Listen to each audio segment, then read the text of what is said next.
Good morning. You listen to FloorDaily.net, and I'm Kemp Harr. I'm in Denver, Colorado at the Carpet One Summer Convention, and I'm with John Gilbert, the president. John, how you doing? Hey, Kemp, I'm doing great. So you've been in the business now a year. Quick review. Came out of marketing in the restaurant business. Took this role about right now a year ago. First question is outsider's perspective. Any chuckles, any really about this business?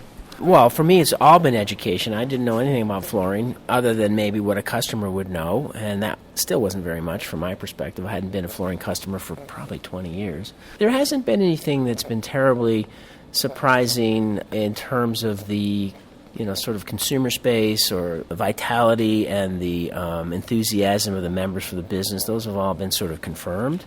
I think what has been a little surprising for me coming in is how much incredible innovation there has been in flooring products that most consumers have no idea has happened. Actually, along those lines, and this is something I was going to get to in a minute, but since you brought it up, one of the things that is going on in this business right now, I just got out of this ITR economist that you brought here, and he's agreeing that the business, from the economic standpoint, housing and everything, is flat this year. So we're not surprised to hear that the retail replacement business is flat. But we're seeing some huge changes in what's going on in certain categories. 100% almost of the growth in flooring is with LVT. And, LVT, I think when you compare the other options a consumer has to buy, it's replacing some more expensive products. So that has an effect to gross margin dollars. Do you think your members are doing a good job of recognizing that and making sure that they're training their people not necessarily to downsell, even though it's the latest and hottest product? Well, that's a terrific question. I think there's a number of ways to deal with that trend, which is real. I'll address probably the most straightforward way, which is around some of the enthusiasm we have as a co-op for engaging our sales pros and having our sales pros become more proficient in trading up, in understanding the consumer's sort of wants, needs, beliefs, and identifying products that'll be more satisfactory for their needs that also might cost a little bit more. In cases where the consumer is a little reluctant, using our terrific financing tools to help get customers over the edge. In my career, I've done a lot of different things with regard to consumer-facing businesses, and I'll tell you one thing that's been certain business after business, and I'm sure it's the same here. Consumers that trade up to a higher quality product are generally more satisfied over the long run than consumers who, either constrained by budget or constrained by their own perceptions, didn't trade up or even traded down. That's where all the dissatisfaction comes from. And so this idea of cognitive dissonance is usually associated with trading up. Cognitive dissonance is a fleeting sort of feeling. The long-term lasting sort of satisfaction comes with knowing you made the right choice from a quality standpoint. So I think training our sales pros, engaging our sales pros, helping our members to see how we can engage our sales pros to do that is really one of the key focuses of this convention. Okay. You've had a year to acclimate. You're giving, which is very healthy, an outsider's perspective, and I'm sure you probably have some ideas, some game-changing things that you'd like to implement. Can you tell us a little bit about some of that? Absolutely. Now, when we talk about game-changing, the first one I'll talk about is really game-changing from within inside the Carpet One culture, and that's using our data to help us at the member level make better daily decisions about our business. So we have a very robust membership, over 600 members, 800 plus stores, and there's a lot of data. And when I talk about data, I talk about the data that's transaction-based, the data that talks to us about who our customers are, ultimate customers. How much did they pay? What did they buy? When did they buy it? How often do they come back? So really the consumer-based data.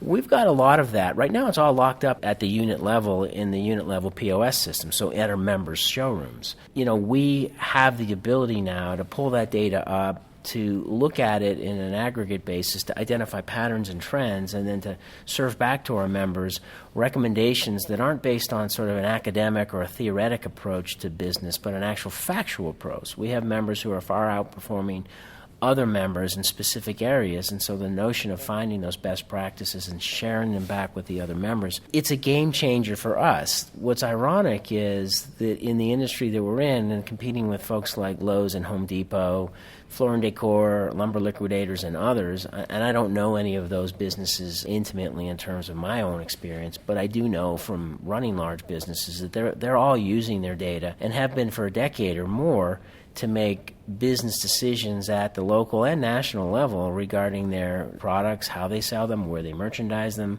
who sells them best, what customers like them best. So all of that data that they've been using for a long, long time, we have to learn to compete with. Now, the good news is the co-op, based on some other strengths, has performed admirably against those competitors with one hand tied behind our back. That's the data hand. But the challenge going forward for us is to get members comfortable with making sure their data is clean and then sharing it. We do those two things, we have a source of data that is unmatched in the industry.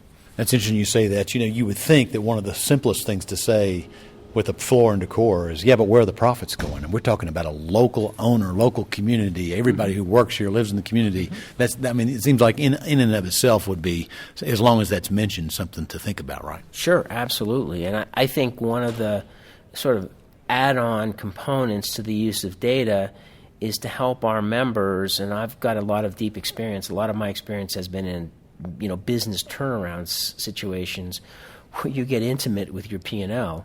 And so I think that gives me a seat at the table with our members to talk about P&Ls in a way that we can find more to drop to the bottom line on their behalf, using data and using other tools and techniques.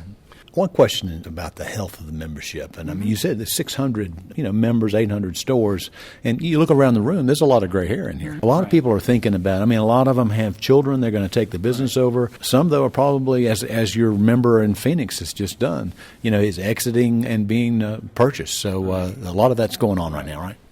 Yeah, it's fascinating. I'm a big, as I said, data person, and so I looked at the percent of our membership that's 60 and up, and it's not that different from the general population that's 60 and up. So I do think we have a little skew toward older members, but keep in mind we have about 200 what we call next gens in our business, and those are 40 and under.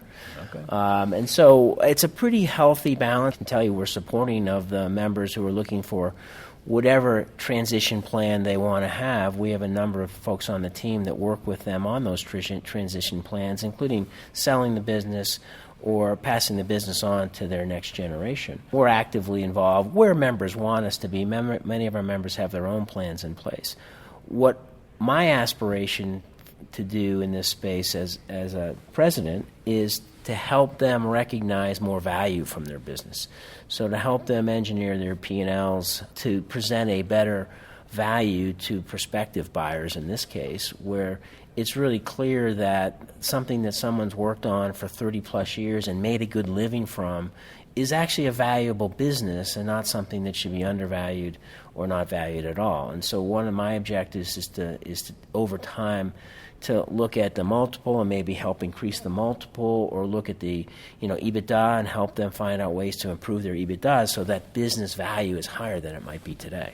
A minute ago, you asked a question about the purchase cycle, and you've done a lot of analysis in that. We have. And that's what? That's about 120 days, is that right? 120-day purchase cycle, exactly right. And retailers in the flooring space come in late, about the 90th day. In research we've seen, a lot of the consumers start in the home center just because they know they can go in there and kind of ground themselves, right? Well, I do think that's a really important point that we as the independent retailer have to grapple with is the home center has an advantage in that they have a constant flow of thousands of customers a week walking by a flooring department. And I do believe as a long-term merchandiser and a long-term marketer in my own career that there's tremendous value in introducing consumers to new trends in flooring by positioning in the traffic flow flooring that otherwise no one would know about. So I do believe they have an advantage in that sort of incidental contact with flooring products that we don't have. And so how do we compensate for that? We've got a number of strategies that the team is working on right now tactics that are derived of those strategies that do exactly that, position us at or ahead of where the home centers are in terms of that flooring purchase process. All right, John, thanks for your insight, and good luck to you this next year now that you're no longer a newbie. Yeah, the honeymoon is over. I found that out this week. Yeah, that's right. Again, been talking to John Gilbert, the president of Carpet One, from the summer meeting here in Denver, and you've been listening to Kemp Harr and FloorDaily.net.